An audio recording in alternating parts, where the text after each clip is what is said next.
Hello friends, मैं doctor नवीन पाल, physiotherapist. आज हम लोग कैल्शियम के बारे में चर्चा करेंगे। तो कैल्शियम में कमी से क्या क्या हमें दिक्कतें होती हैं, कौन कौन से सिम्टम्स हमारे बॉडी में दिखने लगते हैं, कैल्शियम का फंक्शन क्या होता है हमारी बॉडी में, किस तरह के पेशेंट में कैल्शियम की कमी पाई जाती है और इसके लिए हमें कौन सा टेस्ट कराने होते हैं, पर डे कैल्शियम नीड कितनी होती है, कौन कौन सी डिसीजेज होती हैं, डाइट कैसा मेंटेन रखना होता है, ये सारी चर्चाएँ आज हम इस वीडियो में करेंगे और हम जानेंगे कैल्शियम कितना उपयोगी है हमारे लिए। तो सबसे पहले वीडियो शुरू करने से पहले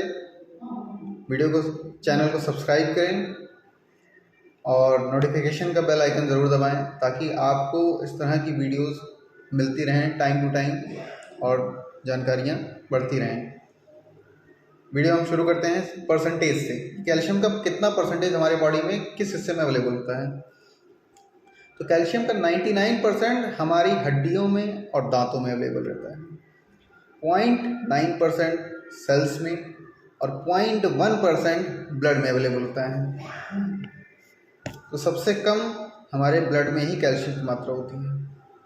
इसके बाद अब हम समझते हैं कि कैल्शियम का फंक्शन क्या होता है हमारी बॉडी में, कैल्शियम वर्क कैसे करता है। कैल्शियम हमारी बोन्स को मजबूत बना के रखता है ताकि हमारी बॉडी स्टेबल रहे, हमारे दांतों को मजबूत रखता है। कैल्शियम हमारे मसल्स को कॉन्ट्रैक्ट होने में हेल्प करता है, स्केलेटल मसल्स को। कैल्शियम हमारे हार्ट को भी कॉन्ट्रैक्ट करने में हेल्प करता है जिससे एरिथमिया की प्रॉब्लम ना होने पाए, या कह सकते हैं कि इरेगुलर हार्ट बीट ना हो।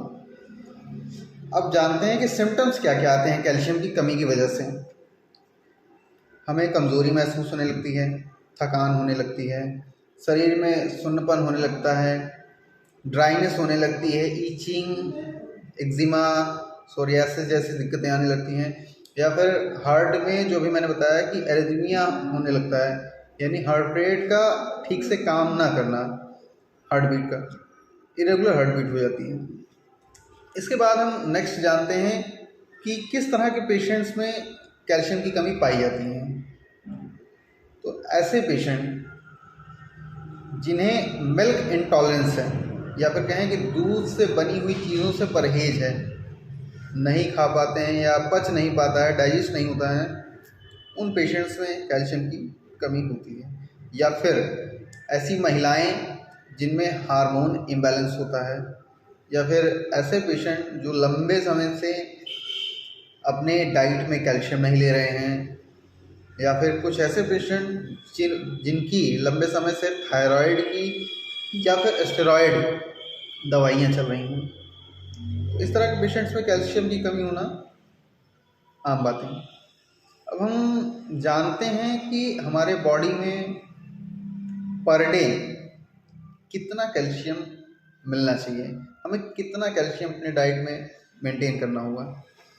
तो अगर आप एडल्ट हैं, वयस्क हैं, तो आपको 800 से 1000 मिलीग्राम कैल्शियम पर डे अपनी डाइट में लेना चाहिए। कैल्शियम का सबसे अच्छा सोर्स मेरे हिसाब से सरसों का साग है।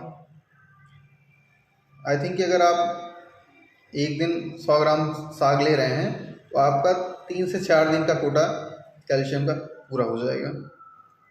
तो इसलिए हरी सब्जियों पे आप थोड़ा ज़्यादा फोकस करें जिसमें दूध से कहीं अधिक मात्रा में कैल्शियम अवेलेबल है। अब हम जानते हैं कि कौन से टेस्ट कराने होंगे हमें कैल्शियम की कमी जानने के लिए।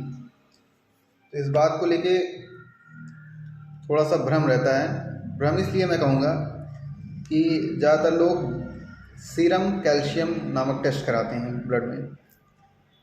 अब जब आप सीरम कैल्शियम टेस्ट ब्लड में कराते हैं तो ब्लड में जो कैल्शियम की मात्रा होती है वो ज़्यादातर आपको नॉर्मल ही दिखेगी, क्योंकि यदि ब्लड में कैल्शियम की मात्रा कम हो रही है तो ऑटोमेटिक वो कैल्शियम बोन से खींच लिया जाता है और ब्लड में पूर्ति हो जाती है।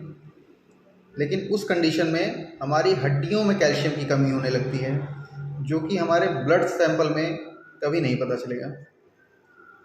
तो उसके लिए हमें बीएमडी टेस्ट कराना होता है। जो कि हमारे कुछ ऑर्थोपेडिक्स डॉक्टर प्रिस्क्राइब करते हैं, जिसे हम कहते हैं बोन मिनरल डेंसिटी टेस्ट। यानी हमारे बोन में जो मिनरल्स अवेलेबल होते हैं उसकी डेंसिटी का टेस्ट होता है, तो जिससे हमें पता चल जाता है कि हमारी बोन्स में कैल्शियम का लेवल कितना है। तो एक्यूरेट टेस्ट उसके लिए बेहतर BMD ही रहेगा।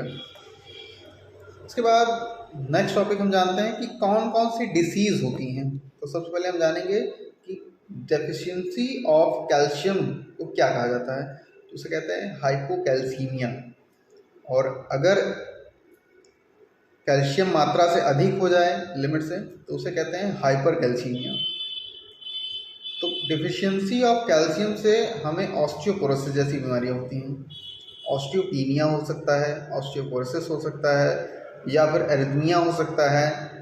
तो इस तरह की बीमारियां हो सकती हैं। अगला हम जानते हैं कि अब हमें किस तरह का डाइट मेंटेन रखना होगा।